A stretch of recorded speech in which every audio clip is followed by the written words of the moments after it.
ಜಾಮೀನು ಸಿಕ್ಕರೆ ಇವತ್ತೇ ಎಚ್ ಡಿ ರೇವಣ್ಣ ಅವರು ಬಿಡುಗಡೆ ಆಗೋ ಸಾಧ್ಯತೆ ಹಿನ್ನೆಲೆಯಲ್ಲಿ ಅವ್ರನ್ನ ಬರಮಾಡ್ಕೊಳ್ಬೇಕು ಅಂತ ಹೇಳಿ ಜಾಮೀನು ಅರ್ಜಿಯ ತೀರ್ಪು ಬರೋಕ್ಕೂ ಮುಂಚೆನೆ ಅವರ ಆಪ್ತರು ಪರಪ್ಪನ ಅಗ್ರಹಾರದ ಮುಂಭಾಗ ಸೇರ್ತಾ ಇದ್ದಾರೆ. ಈ ಕಾರಣಕ್ಕೆ ಹೆಚ್ಚಿನ ಪೊಲೀಸ್ ಭದ್ರತೆಯನ್ನ ಪರಪ್ಪನ ಅಗ್ರಹಾರ ಜೈಲಿನ ಆವರಣದಲ್ಲೂ ಕೂಡ ಮಾಡಲಾಗ್ತಾ ಇದೆ. ಹೆಚ್ಚಿನ ಪೊಲೀಸ್ ಭದ್ರತೆಯನ್ನು ಒದಗಿಸುವ ನಿಟ್ಟಿನಲ್ಲಿ ಪ್ರತಿ ಹೆಜ್ಜೆಯನ್ನು ಕೂಡ ಹಾಕಲಾಗ್ತಾ ಇದೆ. ಅದಕ್ಕೆ ಬೇಕಾಗಿರುವಂತಹ ತಯಾರಿ, ಬ್ಯಾರಿಕೇಡ್ಗಳನ್ನ ಹಾಕೋದ್ರಿಂದ ಹಿಡಿದು ಪೊಲೀಸ್ ಫೋರ್ಸ್ ಅನ್ನ ಹೆಚ್ಚಳ ಮಾಡೋದ್ರ ತನಕ ಎಲ್ಲವೂ ಕೂಡ ಆಗ್ತಾ ಇರೋದನ್ನ ನಾವು ಗಮನಿಸ್ತಾ ಇದೀವಿ. ಇನ್ನು ಕೂಡ ಕೋರ್ಟ್ ತನ್ನ ಆದೇಶವನ್ನ ಕಾಯ್ದಿರಿಸಿದೆ. 5 ಗಂಟೆಗೆ ಈ ಜಾಮೀನಿನ ಭವಿಷ್ಯ ಏನಾಗುತ್ತೆ ಅನ್ನೋದು ಗೊತ್ತಾಗ್ಬಿಡುತ್ತೆ. ಸೊ ಅದಕ್ಕೂ ಮುಂಚೆನೆ ರೇವಣ್ಣ ಅವ್ರನ್ನ ವೆಲ್ಕಮ್ ಮಾಡ್ಕೊಳ್ಬೇಕು ಅಂತ ಅವರ ಆಪ್ತರು ಜಮಾಯಿಸ್ತಾ ಇದ್ದಾರೆ. ಡೀಟೇಲ್ಸ್ ಕೊಡ್ತಾರೆ, ನೇರ ಸಂಪರ್ಕದಲ್ಲಿ ಜಾಯ್ನ್ ಆಗ್ತಾರೆ ಅಂಬರೀಶ್. ಈಗ ಯಾವ ಸಂಖ್ಯೆಯಲ್ಲಿ ಅಥವಾ ಯಾವ ಪ್ರಮಾಣದಲ್ಲಿ ಅವರ ಬೆಂಬಲಿಗರು ಬರ್ತಾ ಇದ್ದಾರೆ, ಜೊತೆಗೆ ಪೊಲೀಸ್ ಭದ್ರತೆ ಹೆಚ್ಚಳ ಹಾಗೂ ತಯಾರಿ ಹೇಗ್ ಸಾಗ್ತಾ ಇದೆ?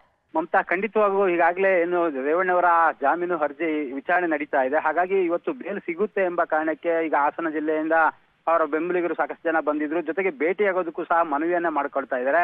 ಅಂದ್ರೆ ಇಲ್ಲಿ ಒಂದ್ ದಿನಕ್ಕೆ ಬರೀ 3 ಜನಕ್ಕೆ ಅಥವಾ 4 ಜನಕ್ಕೆ ಮಾತ್ರ ಅವಕಾಶ ಇದೆ. ಅದು ಅಡ್ವೊಕೇಟ್ ಮುಖಾಂತರ ಹೋದ್ರೆ ಮಾತ್ರ, ಅದನ್ನ ಹೊರತುಪಡಿಸಿ ಬೇರೆ ಯಾರಿಗೂ ಅವಕಾಶ ಕೊಡಲ್ಲ ಅಂತೇಳಿ ಅವ್ರ ಬೆಂಬಲಿಗರಿಗೆ ಈಗಾಗಲೇ ಪೊಲೀಸರು ಹೇಳ್ತಿರೋದು. ಜೊತೆಗೆ ಈಗಾಗಲೇ ಏನ್ ಸುತ್ತಮುತ್ತ ಇರುವಂತಹ ಎಲ್ಲಾ ಪೊಲೀಸ್ ಠಾಣೆ ಸಿಬ್ಬಂದಿಗೂ ಸಹ ಏನಾದ್ರೂ ಜಾಮೀನು ಮಂಜೂರಾದ್ರೆ ಕೂಡಲೇ ಇಲ್ಲಿ ಭದ್ರತೆಗೆ ಬರಬೇಕು ಮತ್ತು ಅಲ್ಲಿನ ಏನ್ ಜೈಲ್ ಮುಂಭಾಗದಲ್ಲಿ ಇರುವಂತಹ ಮೇನ್ ಏನ್ ರಸ್ತೆ ಇದೆ, ಮುಖ್ಯ ರಸ್ತೆಗೆ ಒಂದು ಬ್ಯಾರಿಕೇಡ್ಗಳನ್ನ ಹಾಕೋದಕ್ಕೆ ಈಗಾಗಲೇ ಬ್ಯಾರಿಕೇಡ್ಗಳನ್ನ ಸಹ ಪೊಲೀಸರು ತಂದು ಇಳಿಸಿದ್ದಾರೆ. ಜೊತೆಗೆ ಒಂದು KSRP ತುಕಡಿಯನ್ನು ಸಹ ಈಗ ನಿಯೋಜನೆ ಮಾಡ್ಕೊಂಡಿರೋದು.